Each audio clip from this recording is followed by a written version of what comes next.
Expression और मजहबी आज़ादी की हक इसी आइन ने आपको दी, इसलिए हमें आइन का एहतराम करना पड़ेगा, आइन पे चलने का। मैंने कहा आर्टिकल 324 ने हमें क्या हक दिया है, 324 ने हमें हक दिया है कि आरओ कहीं वोट काट भी सकता है, वोट ऐड भी कर सकता है, ये आइन ने हक दिया।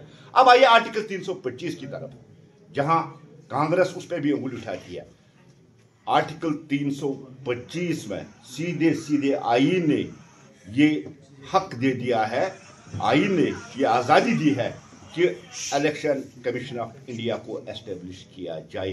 अपॉइंट करता था, कांग्रेस करती थी, वजीर आजम करता था, लेकिन मोदी जी ने वहां जो उन्होंने ट्रांसपेरेंसी और अकाउंटेबिलिटी की बात की है देश में, उन्होंने क्या कहा, एक चीफ जस्टिस ऑफ इंडिया, एक अपोजिशन लीडर। इंशाल्लाह आपको आगे जमीन पे दिखेगा। प्रोग्राम को आगे बढ़ाते हुए मैं हमारे most senior leader Mohammed Siddique Khan रखते हुए 2 मिनट में अपना विषय रखे ताकि प्रोग्राम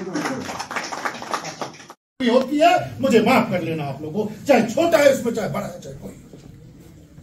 यहाँ सीनियर लीडरों का आज मेरे पास एक सीनियर लीडर साहब जम्मू में है, मेरे साथ रफीक साहब आए, जिन्हें हर कदम हमें जिन सीनियर लीडरों ने हर वक्त हमें से मुद्दा पर मैं नहीं जाऊंगा जिस पर अल्ताफ साहब को बोलना है।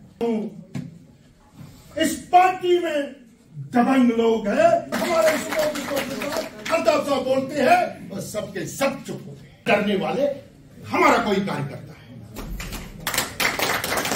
स्पोर्ट्स पर्सन हमारे बोलते हैं उनके साथ, और सबके चेहरे उनको पता है जो सच्चाई की किताब नरेंद्र भाई मोदी जी ने डेवलपमेंट की रखी और उस किताब को सीनियर लीडरों के हाथ में दे दी, जिसमें अल्ताफ साहब, ठाकुर साहब और आठना के मेरे सीनियर लीडर, उन्होंने आगे इस किताब को चलाया क्योंकि ये सच की किताब थी। अरे कितना बेवकूफ आप बना रहे हो अभी भी, जो किताब लाई है और आज आप फिर ड्रामा करने लगे। ये 14 में भी हमने फंड दिए,